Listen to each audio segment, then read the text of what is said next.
Hey y'all, that's Crystal. Thanks for coming by today.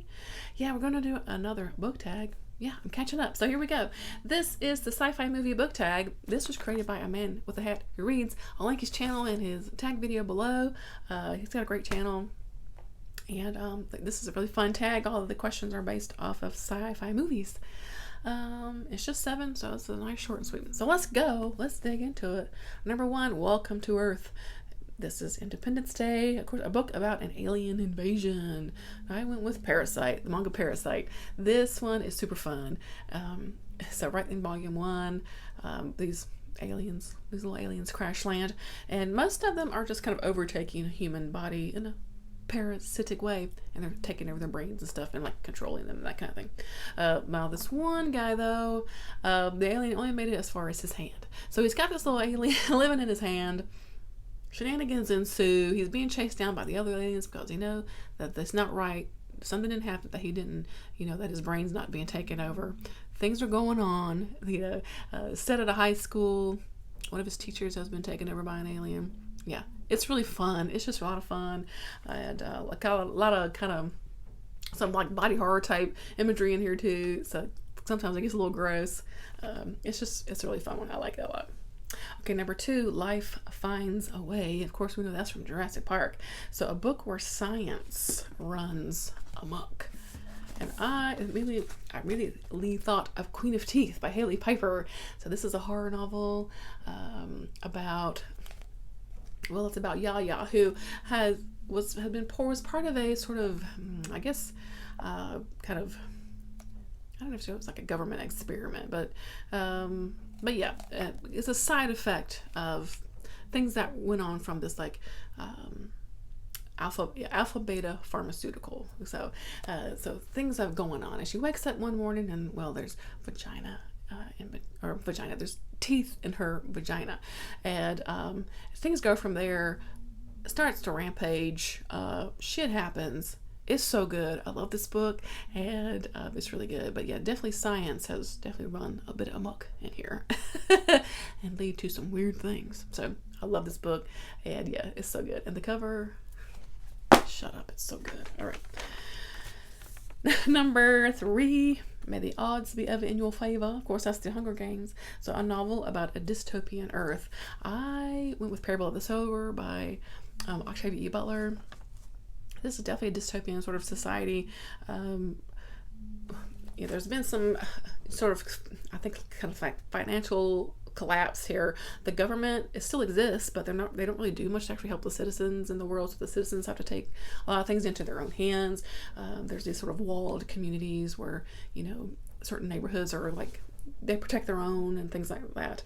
So something happens with our main character as her community has been attacked, and the walls have been breached, and everybody has been killed. So she's made her way out, and she kind of just becomes kind of a nomad, and picking up people along the way as she's developing this philosophy, almost this sort of new religion, as she's looking for a place to settle. It's just really good. Kind of bleak at times, kind of dark at times, but yeah, so good. It's so good. All right. Number 4, These Aren't the Droids You're Looking For. Of course, that's from Star Wars. So a book about robots. So I can't not mention the Descender series. This is a graphic novel series by Jeff Lemire. Artwork is by Dustin Nguyen. The artwork is fantastic in here. And here's some of the cast of characters here. We've definitely got some robots going on. This guy, Driller, I love him. Okay, so in this world, this sort of galaxy, whatever, robots are a pretty integral part of day-to-day life, but there has been an uprising, and so robots have kind of been outlawed, and they've been rounded up and destroyed and all that kind of thing.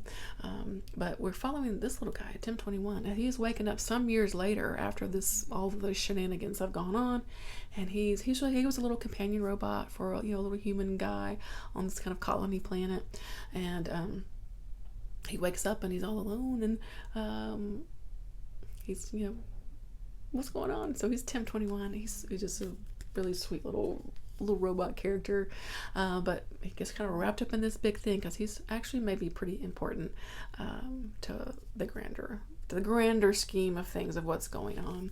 I love this series. I will never stop talking about the beautiful artwork of this series.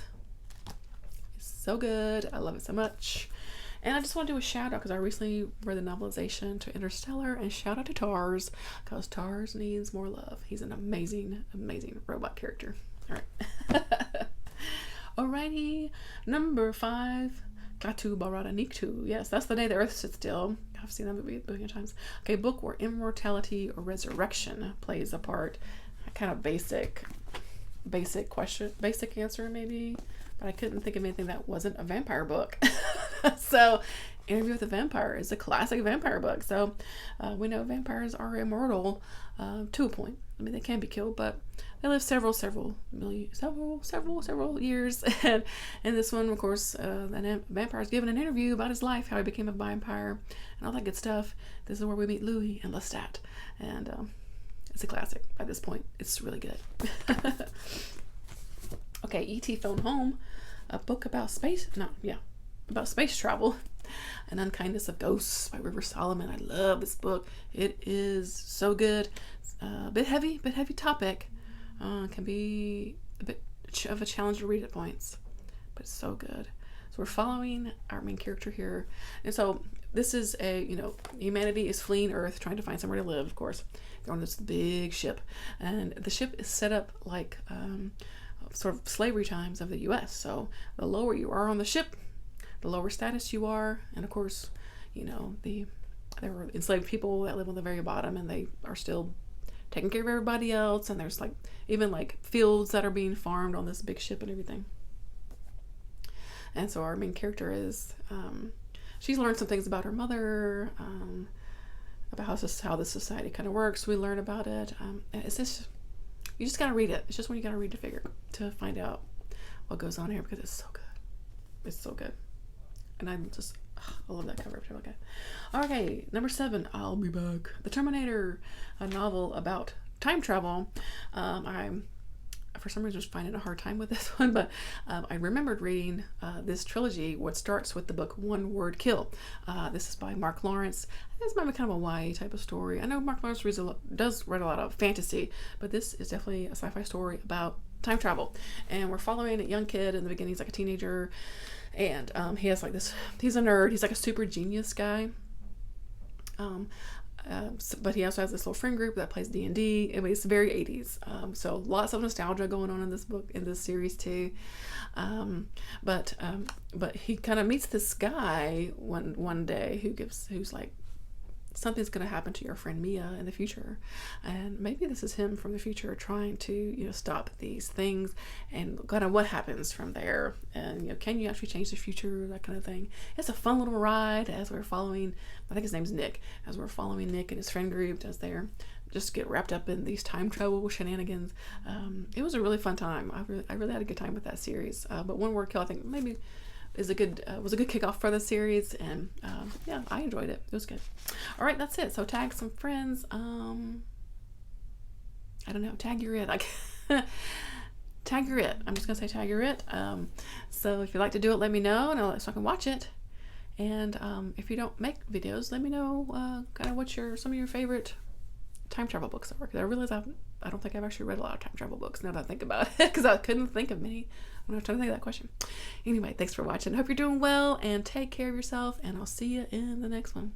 Bye, friends.